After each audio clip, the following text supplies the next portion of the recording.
is really suffering from the aging societies. Korea suffers from the very low rate in birth, and Hong Kong, Taiwan, and China is suffering from these problems. So it's not just the question of the one nation, one society in one nation, but also it's a regional questions that entire Asia suffers from the aging societies. So regional and global issues that aging has become. And not only that, Western societies with advanced high capitalism with democracy had suffered a long time ago about the decrease of this population and aging societies, including Scandinavian countries and France and Germany, and then some in the United States as well. And this, for the advanced capitalist nations with a democratic system, this birth rate has decreased and the population have been decreasing very much. But if you take a look at this globally, then the Earth has suffered from the really explosion of the populations that really damages the natural environment of the Earth. So it is a kind of natural balancing of the advanced societies that they produce less and then make the population to be controlled. And also the aging society is a result of the development of the technologies, the health care, and then safety and the medical care and so forth, development and so forth.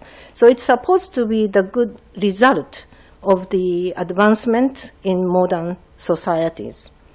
So if it went naturally, those demographic population problems would have been taken care of, but it didn't happen in that way. The advanced society is suffering from the decrease of populations very radically, and then productivity, the labor force has decreased so much. And they are forced to take care of those problems.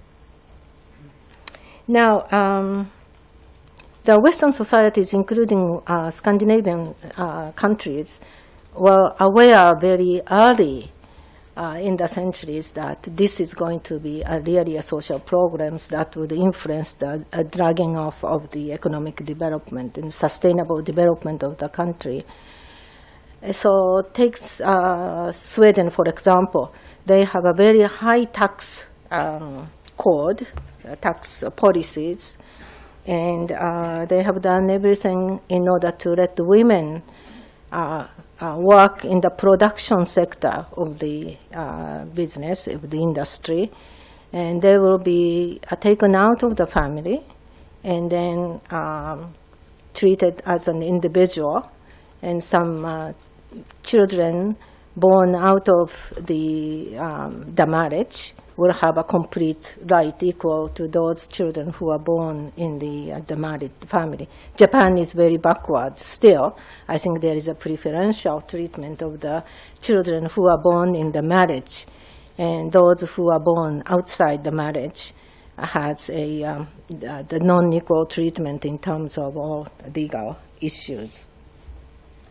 So the tax is very high in Sweden, for example, but the society as a whole restructured the way it functions in economics and in education and so forth, that will convince its citizenry to accept the high tax, because it will create the stability in the society as well as the safe life in spending the older times.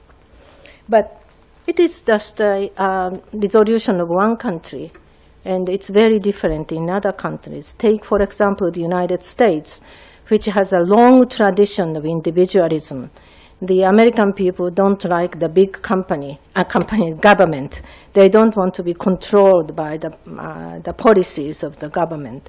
So the people want to take care of their old ages and through their risk management. So they would do all sorts of things, particularly saving up or making their own assets so that they can live comfortably in their old ages.